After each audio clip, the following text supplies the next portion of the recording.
Hi friends, welcome to SD love channel. இன்றைக்கி நம்ம சேனலில் இட்லி, தோசை, சப்பாத்திக்கு சாப்பிடக்கூடிய குருமா எப்படி வைக்கிறதுங்கிறத பார்க்கலாம். தேவையான பொருட்கள் 3 பச்சை மிளகாவை சின்ன சின்னதாக கட் பண்ணி வச்சுக்கோங்க. கருவேப்பிலை கொஞ்சம், கொத்தமல்லி கொஞ்சம், 2 பெரிய வெங்காயத்தை சின்ன சின்னதாக கட் பண்ணி வச்சுக்கோங்க. 2 மீடியம் சைஸ் தக்காளியை சின்னதாக கட் பண்ணி வச்சுக்கோங்க. 50 பொட்டுக்கடலை, அரை மூடி தேங்காய், 2யும் தண்ணி ஊற்றி அரைச்சி எடுத்து வச்சுக்கோங்க. 4 உருளைக்கிழங்க வேக வச்சு தோல் உரித்து எடுத்து வச்சுக்கோங்க. இப்போது குருமா வைக்க ஸ்டார்ட் பண்ணிடலாம். தேவையான அளவு எண்ணெய் ஊற்றிக்கோங்க. எண்ணெய் காஞ்சோன்னா 1/4 டேபிள் ஸ்பூன் சோம்பு போட்டுக்கோங்க.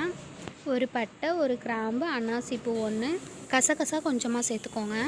எல்லாம் நல்லா பொரிஞ்சதுக்கப்புறம் பச்சை மிளகாவை ஆட் பண்ணிக்கலாம். பச்சை மிளகாய் பொரிஞ்சோன்னா கட் பண்ணி வச்சுருக்க ஆனியனை ஆட் பண்ணிக்கலாம். வெங்காயம் கொஞ்சம் சீக்கிரம் வதங்குறதுக்கு கொஞ்சமாக உப்பு ஆட் பண்ணிக்கலாம். உப்பு ஆட் பண்ணி நல்லா கொஞ்சம் வதங்க விட்டுக்கலாம். வெங்காயம் நல்லா வதங்கினதுக்கப்புறம் தக்காளி சேர்த்து தக்காளியை நல்லா வதக்கி விட்டுக்கலாம்.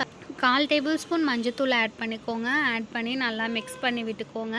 தக்காளி கொஞ்சம் வதங்கட்டும். தக்காளி வதங்கினதுக்கப்புறம் வேக வச்சுருக்க உருளைக்கிழங்கை ஆட் பண்ணிக்கலாம். உருளைக்கிழங்கை ஆட் பண்ணி நல்லா மிக்ஸ் பண்ணி விட்டுக்கோங்க. அடுத்ததாக தேங்காய் ஆட் பண்ணிக்கலாம். தேங்காவை ஆட் பண்ணிவிட்டு தேங்காய் அரைச்ச தண்ணி கொஞ்சம் ஆட் பண்ணி நல்லா மிக்ஸ் பண்ணி விட்டுக்கலாம். குருமா நமக்கு எந்த அளவுக்கு தேவையோ அந்த அளவுக்கு தண்ணி ஆட் பண்ணிக்கலாம். 1 டேபிள் ஸ்பூன் மிளகாத்தூள், 1 டேபிள் ஸ்பூன் மல்லித்தூள் சேர்த்துக்கிட்டு தேவையான அளவு உப்பு போட்டுக்கோங்க. அப்புறம் கருவேப்பிலை கொஞ்சம், கொத்தமல்லி கொஞ்சம் போட்டு நல்லா மிக்ஸ் பண்ணி விட்டு ஒரு 20 மினிட்ஸ்க்கு நல்லா கொதிக்க விட்டுக்கோங்க. 20 மினிட்ஸ்க்கு அப்புறம் அடுப்பை ஆஃப் பண்ணிடலாம். அவ்வளோதான், ரொம்ப டேஸ்ட்டான குருமா ரெடி ஆயிடுச்சு. மறக்காமல் SD லவ் சேனலை சப்ஸ்கிரைப் பண்ணுங்கள், ஷேர் பண்ணுங்கள், லைக் பண்ணுங்கள், கமெண்ட் பண்ணுங்கள். தேங்க்யூ ஃபார் வாட்சிங்.